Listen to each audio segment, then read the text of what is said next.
Buenas tardes. Buenas tardes a todos. Es una tremenda responsabilidad predicar domingo a domingo la palabra del Señor. En mi corazón el tema del egoísmo, el egoísmo ministerial, trato de mantenerlo siempre lo más lejos de mí y me gusta compartir el púlpito, no ser egoísta, sabiendo que hay personas, hermanos, hermanas nuestros, que tienen la gracia del Señor y tienen el don también de poder compartir un buen sermón el día domingo, especialmente porque vienen, no digo todos porque no vienen todos, pues vienen casi todos, y ya con eso ya estoy exagerando cuando digo casi todos.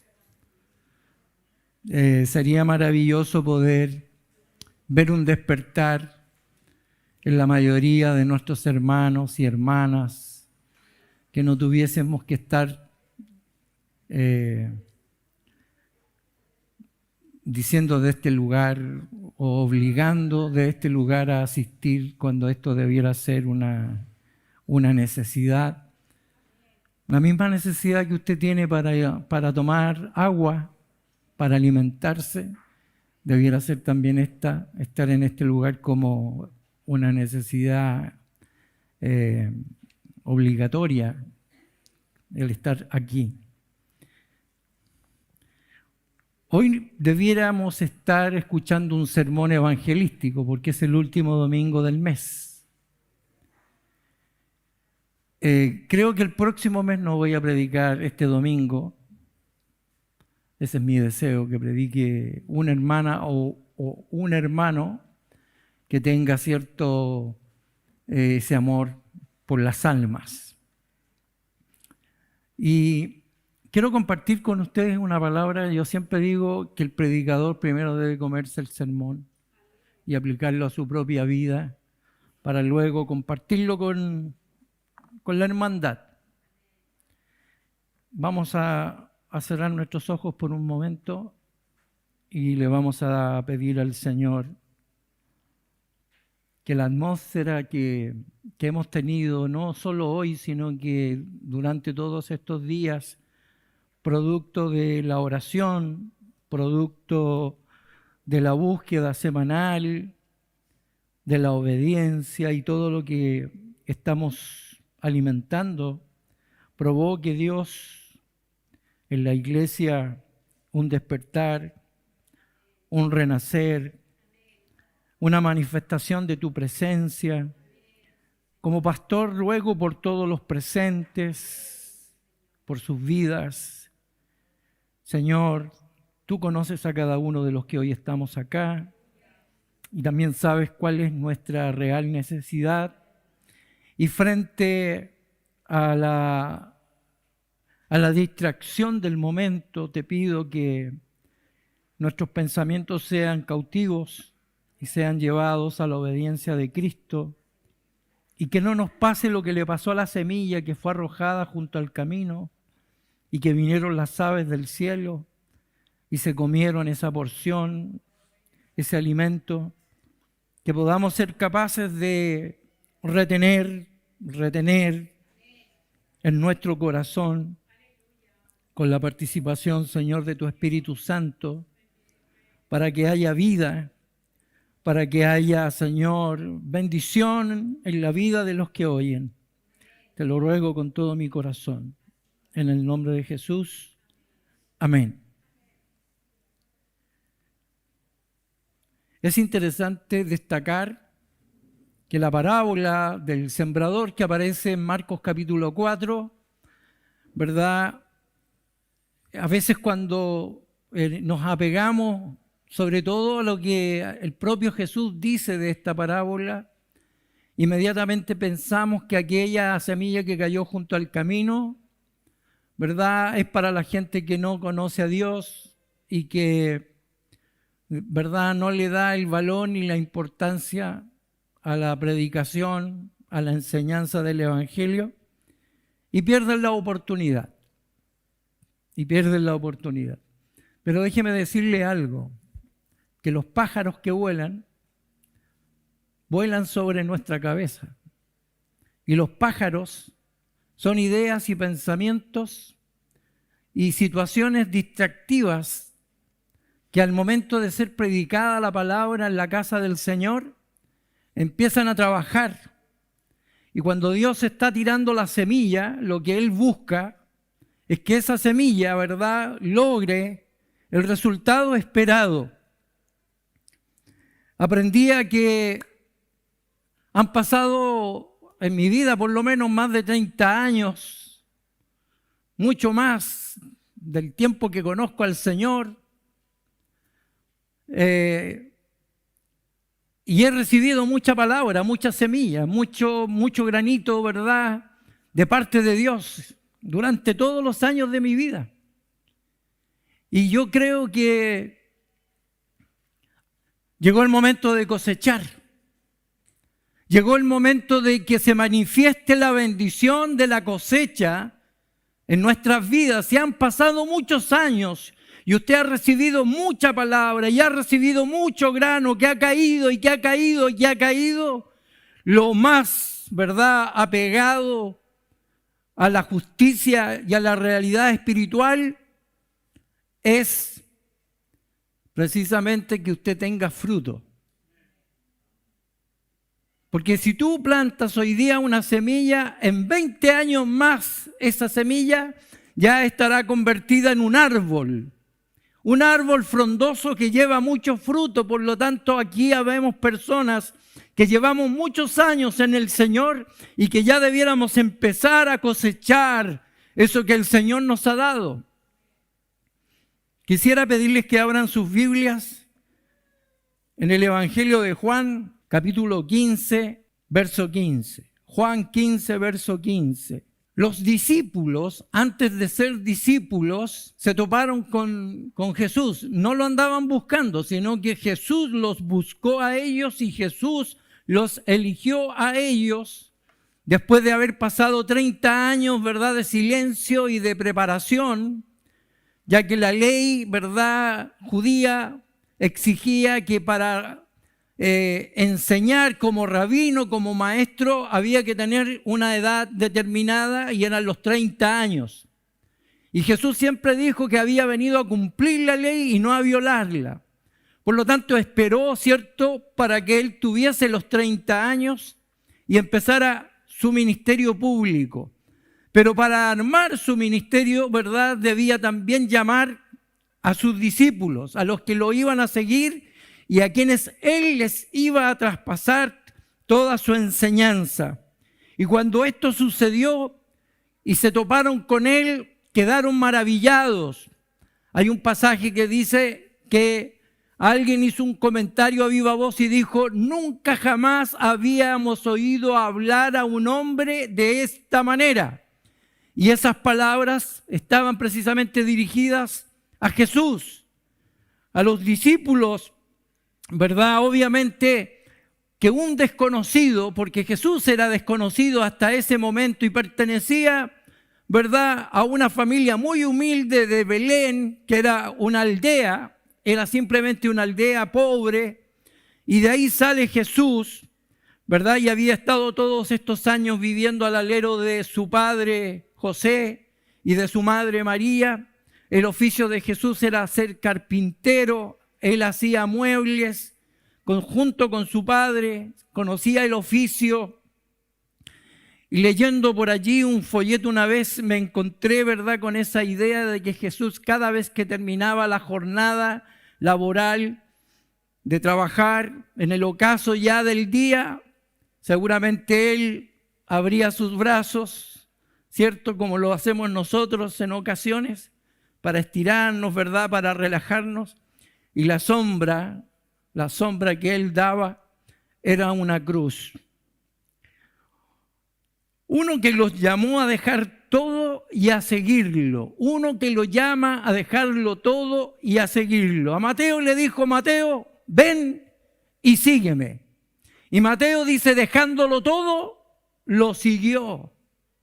¿Qué había en las palabras de Jesús que los hombres a ese llamado le obedecían.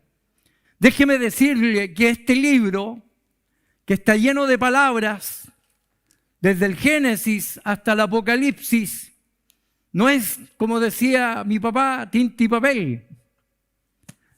Esto es una persona. Lo que yo tengo en mi mano es una persona. No son palabras, es una persona. Del Génesis hasta el Apocalipsis es una persona. Porque en el principio creó Dios los cielos y la tierra. Y por la palabra de Dios fueron creadas todas las cosas. En el principio estaba el Verbo. En el principio, ¿verdad?, de todas las cosas estaba el Verbo. Y el Verbo era con Dios y el Verbo era Dios, Cristo. Cristo es cada una de estas palabras. El mismo que crea los cielos y la tierra llama a Mateo. ¿Sería posible resistir esta invitación y este llamado? Esto explica por qué usted está sentado aquí hoy. Eso explica por qué usted, teniendo una condición caída como la mía, ¿verdad?, antes de conocer al Señor y que no estábamos buscando a Dios, hoy estemos en este lugar. Porque quien crea los cielos y la tierra nos llamó con su palabra, y su palabra, ¿verdad?, no son palabras sueltas y sin sentido. Sus palabras son la misma vida de Cristo. Por lo tanto, cuando esa palabra llegó a nuestros corazones, lo que llegó fue Cristo a nuestra vida. Eso puede explicar por qué Mateo, ¿verdad?, obedeció al llamado. ¿Por qué Pedro, verdad, se le dijo que dejara las redes y que lo siguiera? Y Jesús le dice: te haré pescador de hombres. Y él va juntando a este grupo selecto de personas.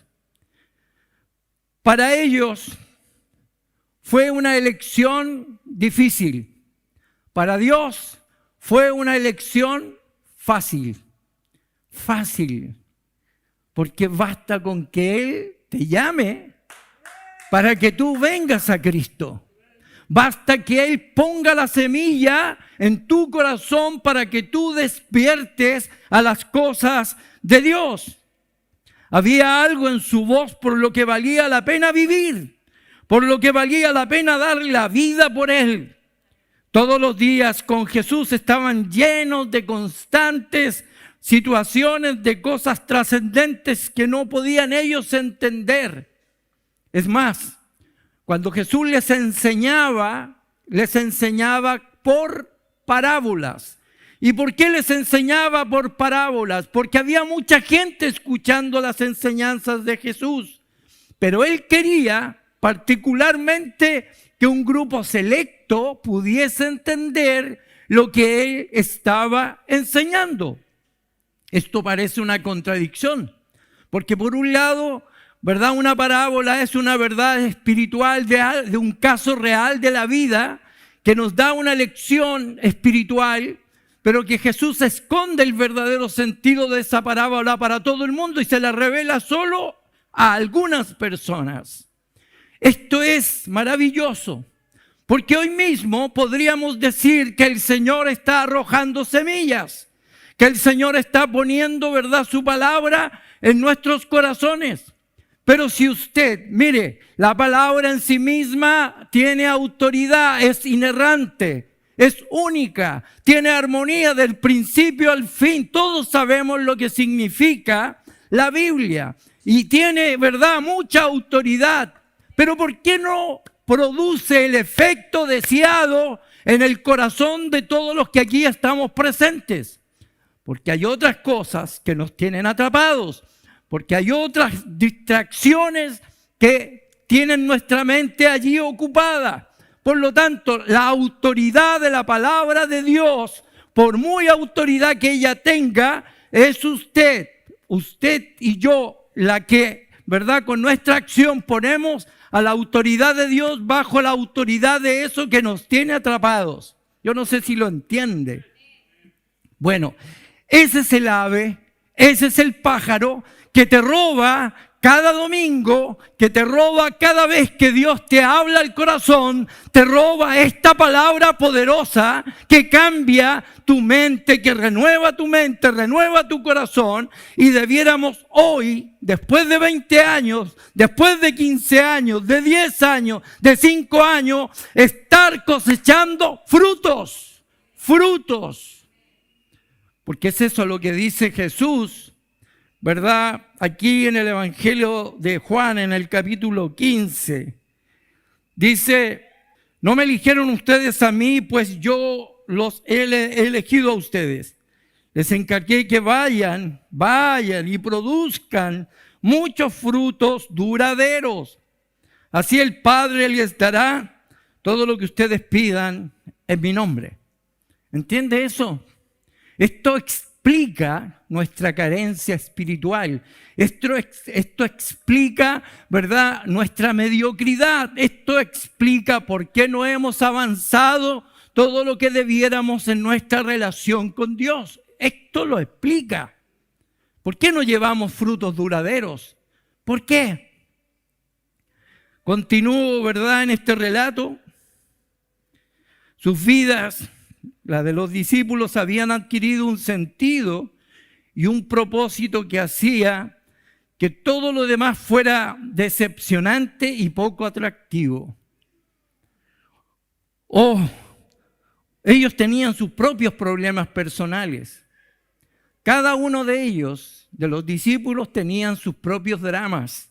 Pero sin embargo, cuando Él los está llamando, ¿verdad?, ese llamado les está diciendo: déjenlo todo, yo me haré cargo de todo, pero, ¿verdad?, vengan y síganme.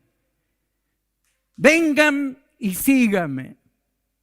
Nosotros a veces, y esto no es una crítica porque es como el sentido de la sobrevivencia, tenemos que trabajar, tenemos que producir, tenemos que atender, tenemos que preocuparnos de todas nuestras cosas, somos administradores.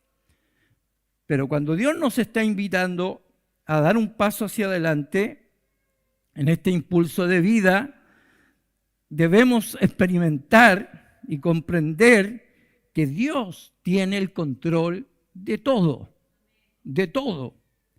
Cada palabra, cada acción parecía tener un significado eterno para los discípulos. Se les debe haber ocurrido que servir en las cortes de este rey, el rey de los judíos, sería mucho mejor que vivir sus propias vidas. Yo no estoy arrepentido de haber, ¿verdad?, tomado la opción de vivir para el rey. ¿Está arrepentido usted? Vivir para el rey de reyes. Estaban experimentando de primera mano lo que David sentía cuando él había puesto el tabernáculo a una distancia que pudiese ver la presencia de Dios, ¿verdad?, el fuego de Dios brillando entre los dos querubines. Lo puso allí, cosa que cada vez que él salía a la terraza podía mirar la presencia de Dios. Y es eso lo que el Señor quiere, que aprendamos a andar en su presencia. Les explicaba el domingo pasado que la gloria no está allá, la gloria está dentro de nosotros, porque en nosotros habita toda la plenitud de la deidad en la persona de Cristo. Por lo tanto, el Espíritu Santo está en mí, el Padre está en mí, Jesús está en mí, sus palabras están en mí, ¿verdad? La vida de Cristo está dentro de mí.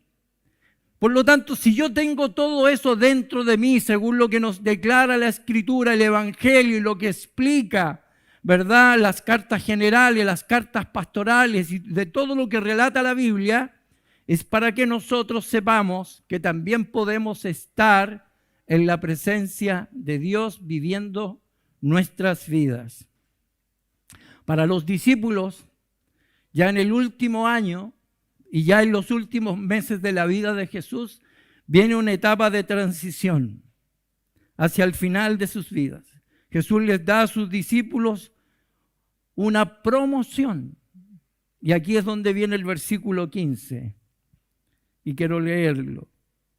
Ya no los llamó esclavos, porque el amo no confía los asuntos a los esclavos.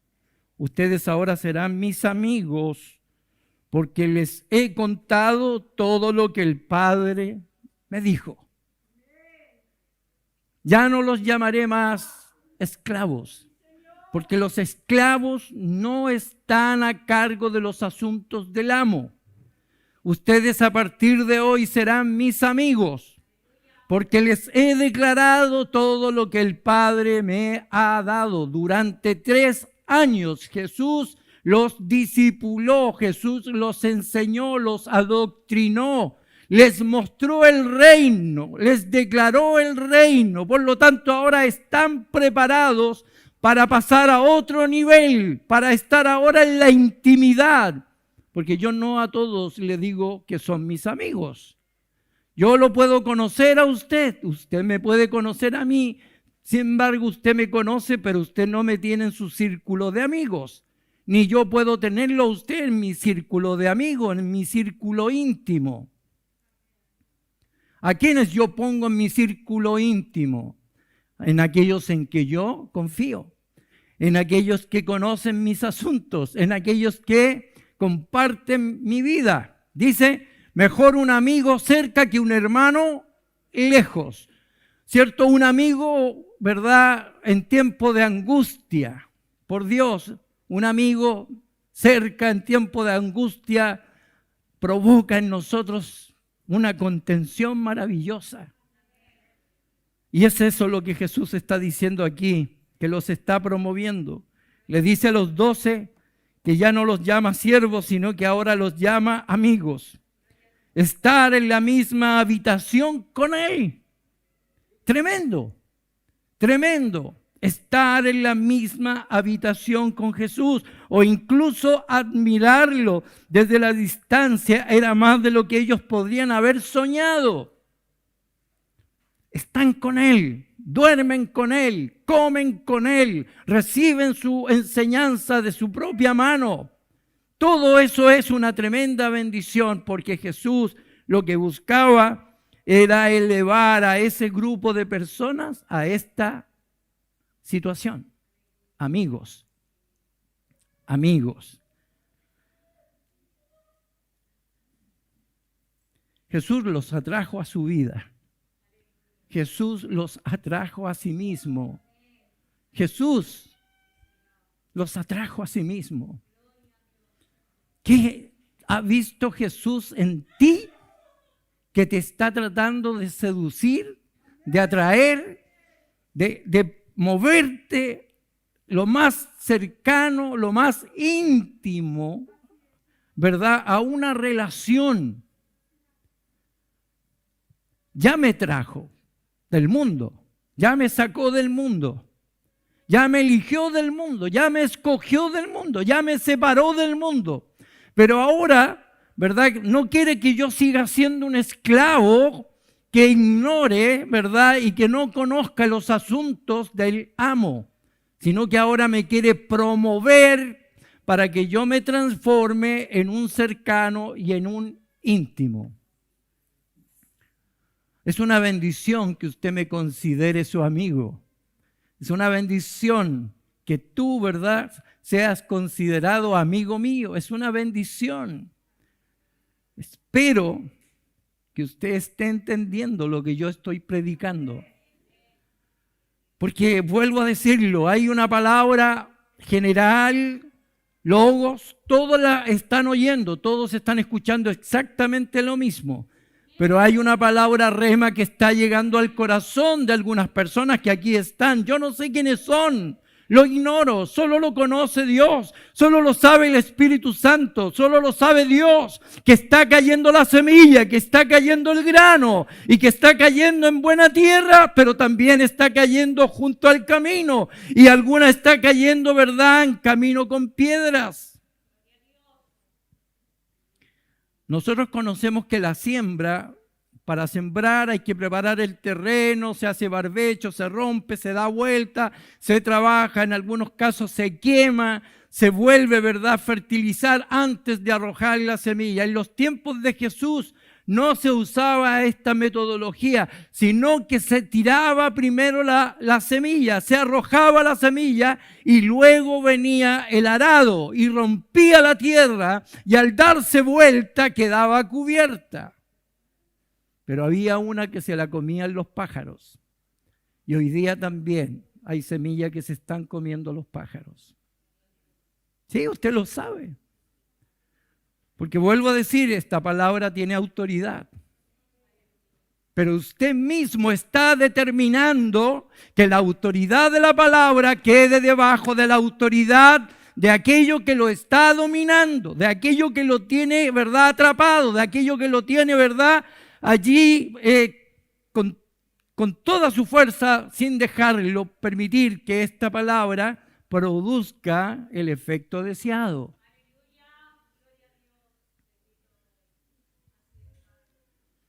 Dios nos quiere promover.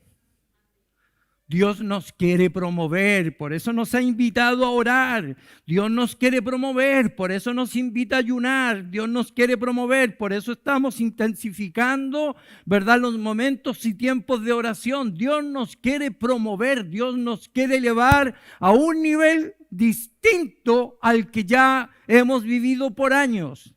No hay frutos, no hay frutos. Y debe haber frutos después de muchos años. Dios nos quiere bendecir. Había demostrado ser digno, por lo tanto ellos querían estar con Él. Era una bendición. Yo no los llamo siervos porque un siervo no sabe lo que está haciendo su amo, pero hoy día los llamo mis amigos, porque todas las cosas que oí de mi Padre os las he dado a conocer. Hemos sido educados, enseñados, sembrados una y otra vez. Hemos asistido a seminarios, a institutos, nos hemos graduado, tenemos, ¿verdad?, diplomas, hay bachiller, hay, ¿verdad?, licenciatura, hay mucho, mucho, mucho. Y mira tu vida. Miremos, nuestra vida es fructífera. Podemos decir que estamos en una etapa donde después de muchos años tenemos derecho a cosechar, sí tenemos derecho a cosechar cosas espirituales en nuestra vida. Y espero que vayamos entendiendo esto, porque esta es la promoción del Espíritu Santo. Yo quiero caminar en la presencia de Dios, yo quiero estar en la presencia de Dios, no solo cuando canto, no solo cuando oro, sino que cuando vivo todo el día debo vivir en la presencia de Dios. Y eso no significa que yo ande con una cara, ¿verdad?, bastante larga y con una pena, así como los fariseos de aquella época. No. Vivir en la presencia de Dios no es más ni menos que vivir en obediencia a la palabra de Dios. Es buscar ese equilibrio que yo siempre digo desde este lugar, lo que usted sabe, ¿verdad? ¿Sabe que sabe?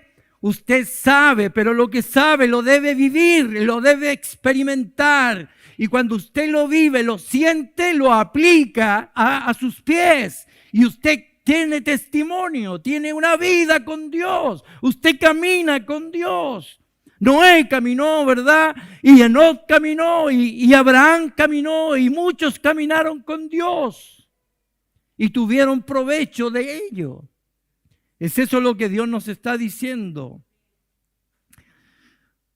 Dios les está diciendo, ustedes tienen derecho legítimo y acceso legítimo a los secretos del corazón de mi Padre. Eso es estar en la presencia de Dios. Tienen derecho a conocer los secretos de mi Padre.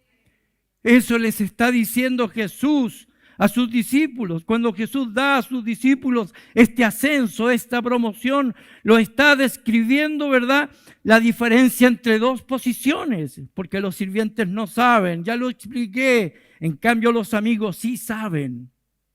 La obediencia es un enfoque principal y con razón, porque sus vidas dependen del éxito en esta área, que es la obediencia. Pero los amigos tienen un enfoque diferente, porque ya los amigos no están con Jesús, en el caso de los discípulos y en el caso de algunos o de muchos que entendemos esta palabra. Ya la obediencia, lo dije el domingo pasado, ya no es un asunto legal. Ya no es un asunto legal obedecer a Dios, sino que es una necesidad del corazón. Una necesidad, no hay necesidad de esforzarse, no hay necesidad, ¿verdad?, de andar ahí, ¿verdad?, con cuidado, de no caer, de no ceder a la tentación. No, es algo que nace del corazón. Es inherente. Mi hijo me ama y me ama no porque yo le doy órdenes para que me ame. Él me ama porque es la naturaleza de un hijo amar a un padre. Y la naturaleza de un padre es amar a sus hijos. Cuando yo vivo la legalidad, entonces yo no estoy viviendo la legitimidad de un hijo hacia un padre. Espero no estar diciendo cosas difíciles de entender.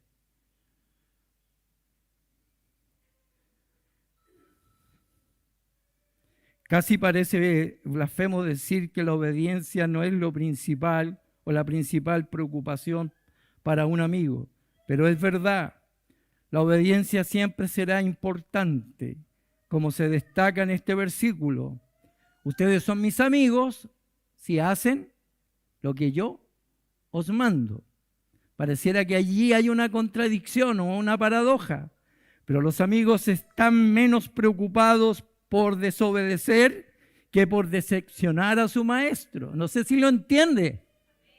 Ellos no están preocupados de desobedecer, no están allí, ¿verdad? Sino que están más preocupados de que el Padre, ¿verdad?, se sienta a gusto con ellos.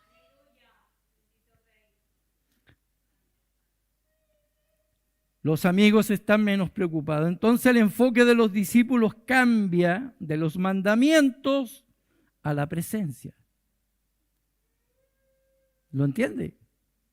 De los mandamientos a la presencia.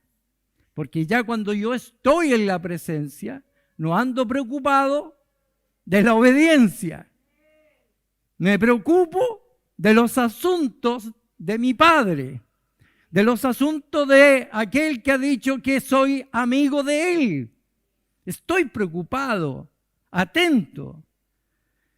Este otorgamiento de amistad hace posible la revolución y podemos seguir experimentando cosas nuevas. Somos transformados a través de esta promoción. Primero, lo que sabemos que cambia a medida que accedemos al corazón del Padre. Su corazón es el mayor recurso de información que necesitamos para funcionar con éxito en la vida. ¿Usted conoce a su amigo? ¿Conoce a su amigo? ¿Conoce el corazón de su amigo? Jesús pagó ese precio. Nos permitió acercarnos al Padre, otorgándonos así la libertad que proviene de la verdad que obtenemos a través de ese conocimiento ilimitado de su corazón. La libertad se encuentra en esta fase. Yo soy libre.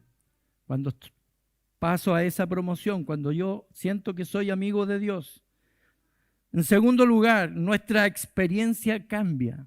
Ya no es la experiencia que tenían los discípulos cuando fueron llamados, sino que ahora es la experiencia que ellos tienen cuando fueron promovidos. Los encuentros con Dios como persona íntima son diferentes a los de un esclavo y de un sirviente. ¿Sabe quién puede hablarnos de esto? La reina Esther. Hay allí una historia, la reina Esther. Ella pasó por esto. ¿De dónde salió Esther? Del mismo lugar de donde salió usted y salí yo. del montón. Pero ella llegó a ese nivel y se preparó para estar con el rey Asuero. Y según, ¿verdad?, los comentarios que hay del libro de Esther, se dice que allí no aparece el nombre de Dios en toda la historia de Esther. Pero los mismos comentaristas que hacen esa observación dicen, pero el dedo de Dios, la mano de Dios estaba allí, presente en la vida de Esther, que la llevó a convertirse en reina. El reino de su presencia se convierte en nuestra mayor herencia. Es lo más grande que nos puede suceder y lo divino encuentra, ¿verdad?, encuentra a lo humano. Lo divino encuentra a lo humano y hay un abrazo. Qué lindo. Yo quisiera entender mucho más de esto y pudiese profundizar más de esto y que ustedes pudieran entender mucho más de esto. Porque hay una diferencia entre estar abrazados con el Padre en intimidad que estar en el otro nivel, el de más abajo, de la legalidad, donde hacemos muchas cosas porque las tenemos que hacer, porque somos hijos de Dios y las tenemos que hacer. Pero cuando yo paso al otro nivel, ya dejo de hacer las cosas porque las tengo que hacer. Ya no me preocupo de tener que hacerlas, solo me preocupo. Y aquí hay un lindo ejemplo. Me arrojo a los pies de Jesús y me pongo a contemplar y a adorar y a escuchar a Jesús. Y allí viene la voz de aquel que no ha podido pasar al otro nivel y dice, Maestro, mira cómo estoy de ocupada. Y ella allí, ¿verdad, María? A tus pies. Déjala, dijo Jesús, porque ésta ha elegido la mejor parte. ¿Está entendiendo? Ha elegido la mejor parte. Y alguien dirá, ojo, alguien dirá que Marta es necesaria en la iglesia, porque Marta está ocupada de todo lo que hay que hacer. Pero eso, y puede sonar a herejía, es una mentira. Marta no es necesaria en la iglesia. Marta representa la legalidad, la religiosidad, el activismo. ¿Usted acaso no cree que María, al estar echadita allí a los pies de Jesús, adorando, contemplándolo, ¿verdad?, escuchándolo, no estaría preocupada de prepararle un churrasco si a Jesús no le diera hambre? ¿Cree usted que le habría preparado un churrasco? Amén. Porque quien está en la presencia de Dios, quien está adorando, quien está ministrando al Señor y quien está abrazado del Padre, está ocupado de todo. Pero ya no lo hace porque es una obligación, porque es un esclavo, porque es una persona que está sometida allí en contra de su voluntad. Él está allí porque quiere estar allí. Él está en ese lugar porque ha sido promovido a ese lugar. Y cuando logra entrar a ese lugar, vaya, qué tremenda bendición. 4 lugares: el campamento, el atrio, el lugar santo y el lugar santísimo. 4 lugares que representan probablemente el proceso de madurez de un creyente. Los que están alrededor del campamento no son ni chicha ni limonada. Los que entran al atrio una vez al año llevando la ofrenda, ¿verdad?, de los holocaustos, por lo menos tienen una noción de Dios y lo que Dios demanda. Pero aquellos que entran al lugar santo a ministrar ya son de otra clase, son de otra casta, han sido promovidos, han salido, ¿verdad?, de una familia sacerdotal y ministran en el lugar santo. Pero solo un hombre autorizado puede entrar al lugar santísimo. Y usted dirá, bueno, esto entonces no es para muchos, es para pocos. Pero déjeme recordarle que el velo del templo se rasgó en 2 para que no solo el sumo sacerdote tuviera acceso a la presencia misma de Dios, sino todos aquellos que son sus hijos e hijas tengan acceso a la presencia de Dios, no por el mérito propio, sino que por el mérito, ¿verdad?, de quien dio su vida en la cruz. ¿Está entendiendo? Y no se trata de que Dios está discriminando y diciendo, ¿verdad? Solo tú y tú van a poder pasar a este nivel. Él quiere que todos pasemos a ese nivel, subamos de nivel, nos convirtamos, ¿verdad?, en personas íntimas del Señor. Y todo eso se logra en oración, en ayuno, en búsqueda, para que Él nos revele al Padre y nos revele todas las cosas que el Padre le dio a Él.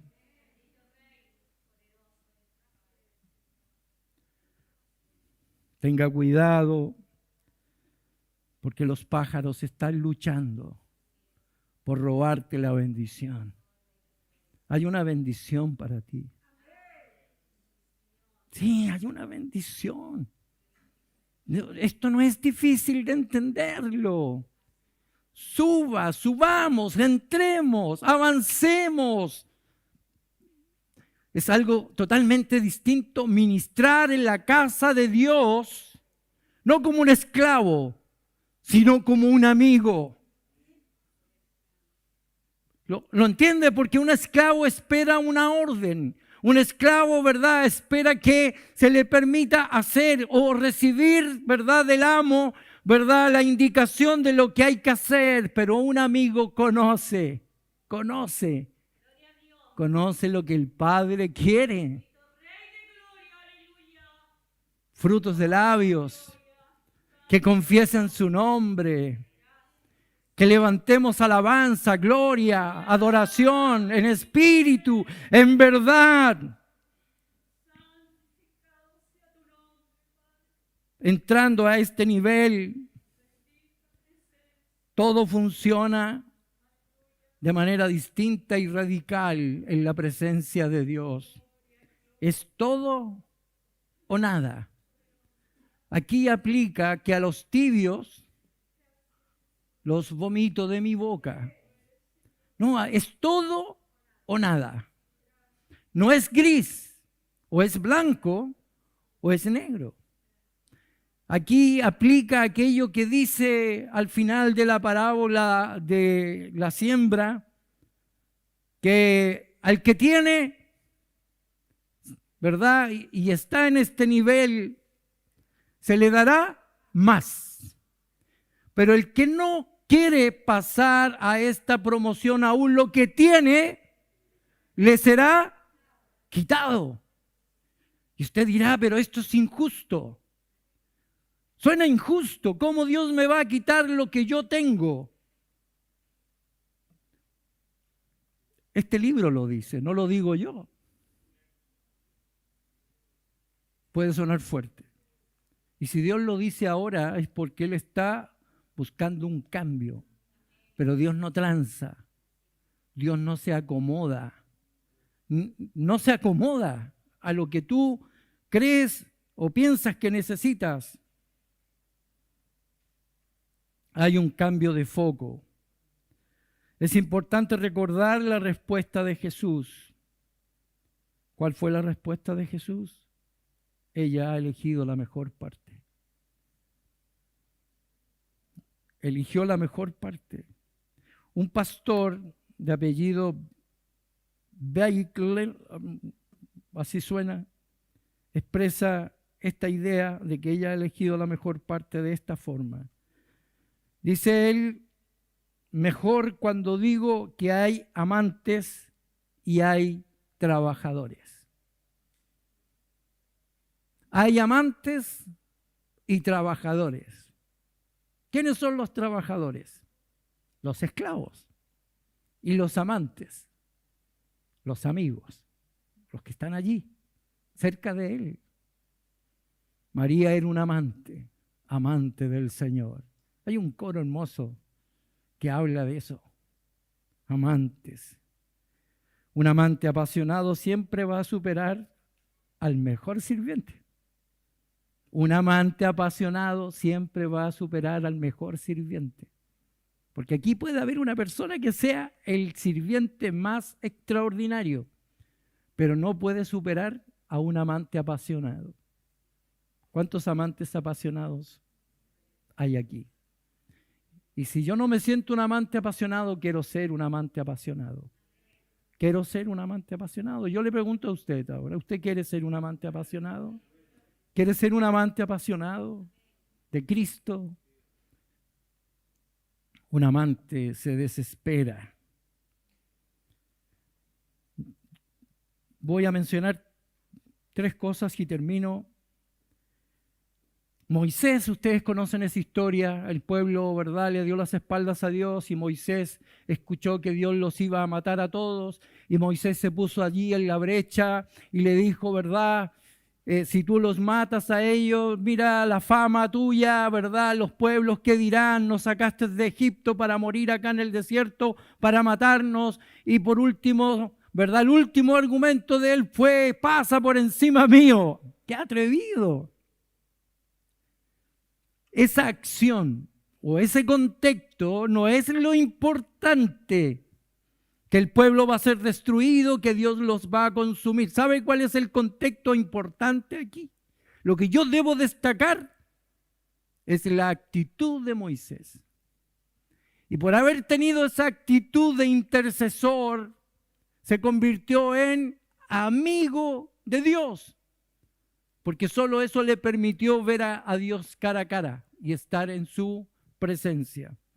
Abraham es otro, que el contexto fue esa historia que todos conocemos, ¿verdad? Cuando él tiene que llevar a su hijo al monte para ser sacrificado, pero lo que Dios buscaba en Abraham era otra cosa. Era que su corazón se mostrara amante del Dios que lo había llamado de Ur de los Caldeos. Y ya terminando, si usted es un amigo, claro que a esta altura, ¿usted serviría de aval a un amigo? ¿Sería aval de un amigo? ¿Le daría un cheque en blanco a un amigo? O sea, ni por muy amigo que sea, yo no le doy un cheque en blanco a nadie.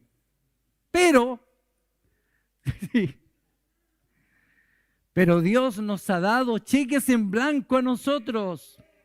Escuche lo siguiente. A Salomón se le permitió pedir solamente un deseo.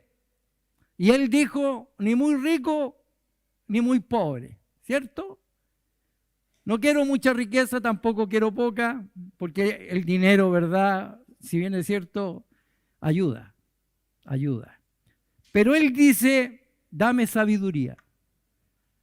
Allí está Salomón. A los discípulos se les dio el mismo deseo, pero solo mejor que el de Salomón. En lugar de un cheque en blanco se les dio una chequera completita, firmada, cada cheque firmado en blanco, un talonario de 200 cheques para ser usados por sus amigos. Tremendo. Más si tienen fondo, porque si no tienen fondo, no sirven de mucho. Y este regalo fue otorgado específicamente en el contexto de la amistad e intimidad con Dios.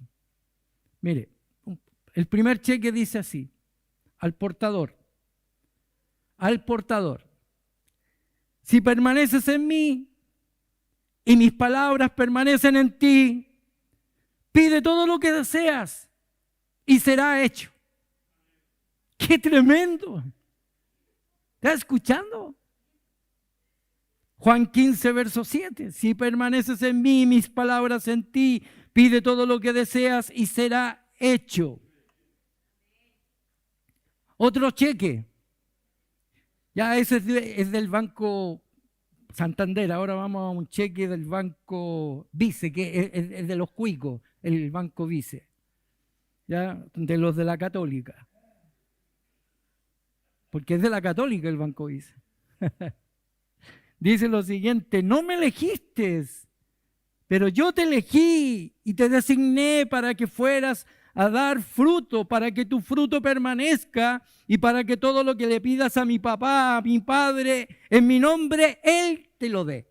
Juan 15, 16. Juan 14, 14. Si pides algo en mi nombre, lo haré. Pero a ver, vuelvo a preguntar, ¿estos cheques son para los esclavos o para los amigos? Para los amigos, para los íntimos, a quienes el Señor les ha dado y les ha entregado todo lo que el Padre le dio. Juan 16, versos 23 y 24. Y en ese día no me pedirás nada. Con toda seguridad te digo, todo lo que pidas al Padre en mi nombre, Él te lo dará. Hasta ahora no has pedido nada en mi nombre.